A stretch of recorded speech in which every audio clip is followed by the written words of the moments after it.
What is up, mortals? Alex here. Today I am bringing you game 3 in the match of Dragon Link versus Eldlich. I hope you guys have been enjoying the games. I certainly have been enjoying this.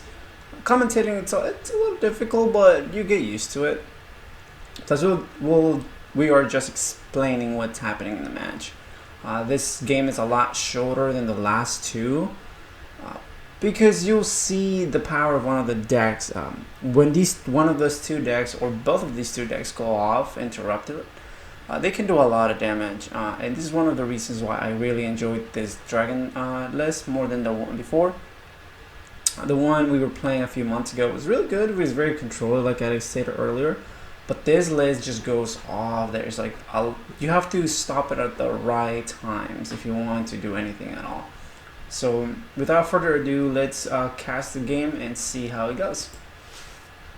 So since I lost game 2, I'll be on the play. I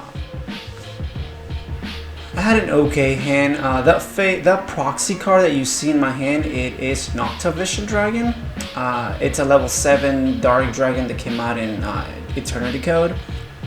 When you summon a Dark Dragon, you can special summon it from your hand. So it becomes a butter spy monster, like an extender for dragons, which is really good to get you to your Link 2 plays, mainly Romulus. He has a very good effect that when he's sent to the graveyard for a Link summon, you can draw a card. It lets you just keep consistency advantage going. It's not bad, it's a level 7, so it lets you make Savage Dragon with your Rocket Synchron. But for right now, we're going to start climbing. Link climbing, getting some advantage. We already have a field spell in our hand. We'll go and get the Ravine, but I make Noctavision chilling too, so my Romulus does not get Ogre nor Ash. It would have sucked to have drawn the Ravine of a Noctavision. That can happen and will happen, trust me. And at this point, I have all 3 field spells in my hand. I have Ravine, Boot Sector Launch, and I have Black Garden. Which is not too terrible since we can go and fetch that Black Garden back from our graveyard. And that's the perfect discard fodder in this case because it's a free card. So I remember him asking me, can you send it, can you get it from anywhere once I've summoned Garden Rose Maiden, you'll see eventually. But at this point I'm just getting my engine started. I have some of it going, but having access to the Tracer Dragon makes everything possible. We'll be able to do everything now, especially if our Needle Fiber play goes off interrupted, which that's what we're gonna go and try to do right now.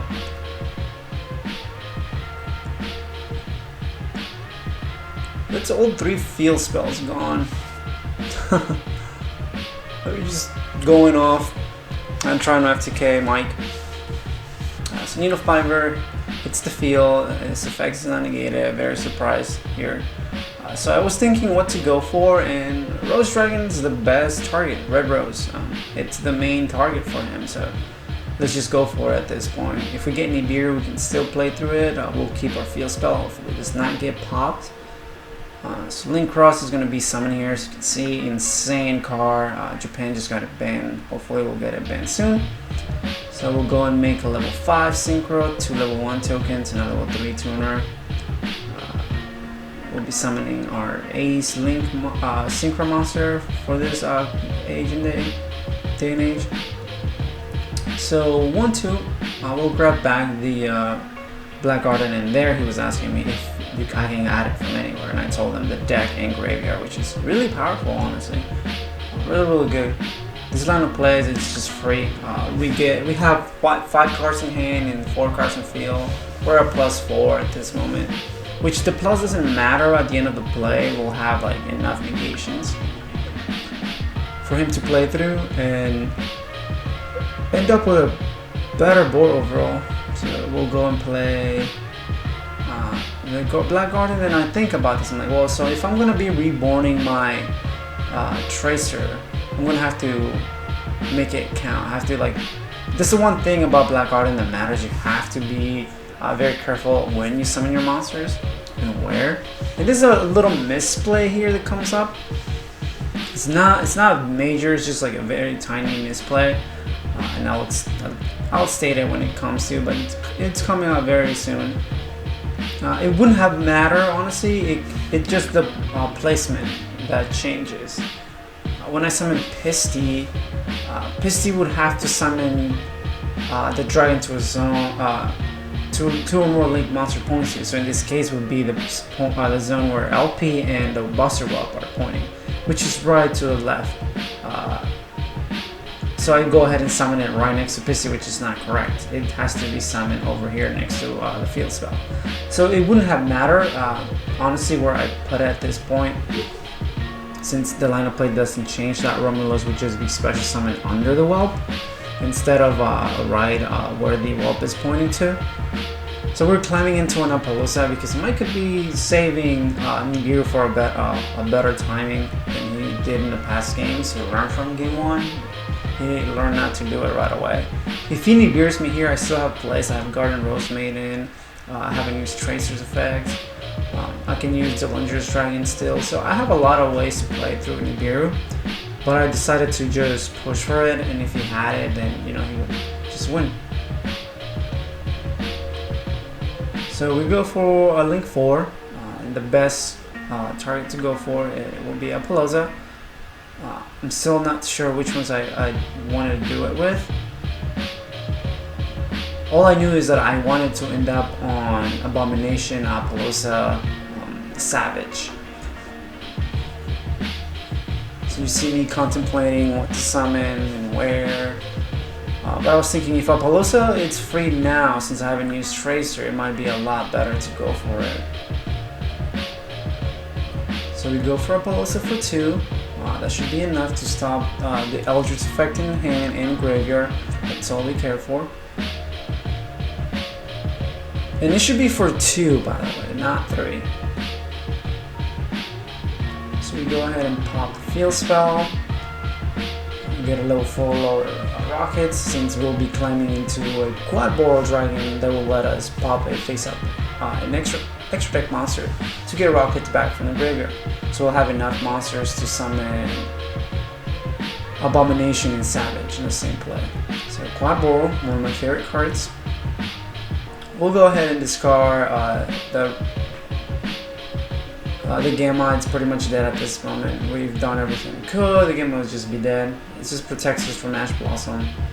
So the Linger's Dragon comes back when when a Rock or 2 are summoned. So we have 6 monsters to work with. So we'll go for a Savage here. A Savage will equip Romulus or Needlefiber. I think I go for Needlefiber. It's just a little bit bigger, and it does matter. We have Monster Reborn in our hand, so I wanted to keep the Black Garden just for a follow-up. And go for a Reborn into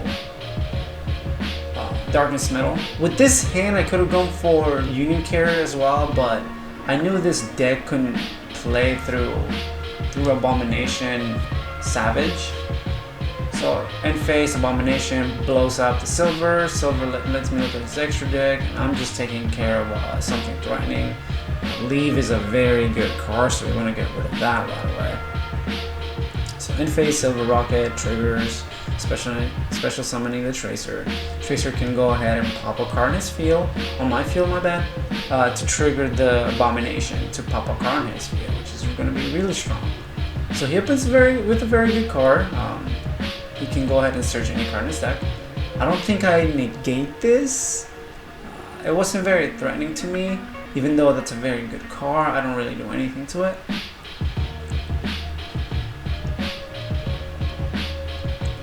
But we are going to negate the effect to search. Having access to the Golden Lore early in the game might be a little too much for us, especially if he's able to set 2 to 3 and a Floodgate. But he needs to find an answer to his Abomination though. He can't go and set cards and pass. The Abomination will definitely punish him if it doesn't. But this is one of the boards that I like to end up on. Like I told you guys, we don't play Heretic Seal anymore. Zeals was an amazing card. It was such a good control option. But now with this board, we still have 2 cards in hand, loaded graveyard, everything on field that we want. So this is a very strong board for pretty much anybody to play through. We have a pop, up to 3 per turn, 1 Omni Negate, and 2 Apollosa, which is just a lot. Right? It's a lot to worry about. We also have Tracer that gets us more dudes, and that Darkness Metal will be able to claim an extra dragon next turn. So we'll climb into a Borosaur and or a Axis Code if you have an option. But he went and sent Hokkaido from the Golden Land to the graveyard. It'll give him a free plus. He's contemplating what to do. I don't think he has that many options, but we'll see what he does. This game was pretty much a blowout. You can see like the Dragon Link's strength. When it goes off, there's like not much their opponent can do. They're gonna be losing their whole field, their whole hand. So just contemplating plays, what to do, when to do it, and if he should even attempt to. So Golden Lord will be targeting the Apollosa. Of course, I'll be negating. Remember, this Apollosa should have 1 less. It's not that it matters, but it should have 1 less negates. I really thought I used the Darkest Metal as material as well, but I used it to summon the Dangerous Dragon. So I go and think, oh, Golden Lord, I'm just going to just negate that. Sending me is a cost, so he'll be getting that into the graveyard, so he decides to scoop up the cards, and that's pretty much it for game 3. Just a blowout. It's quite good match for sure. Well, I appreciate for watching all 3 games. If you did, thank you. Make sure to like the video, subscribe to stay tuned. Check out the channel for more content. In the description, I will be listing my Mixer account, so please check that if you have some time. Follow me, it helps out a lot. Come hang out. We stream Yu-Gi-Oh games every other day. Pretty much every day actually, mostly at night. So if you are bored and want to spend some time hanging out with us, learning some Yu-Gi Mans, please feel free to come by. And as always, thank you for watching. Alex out. Peace.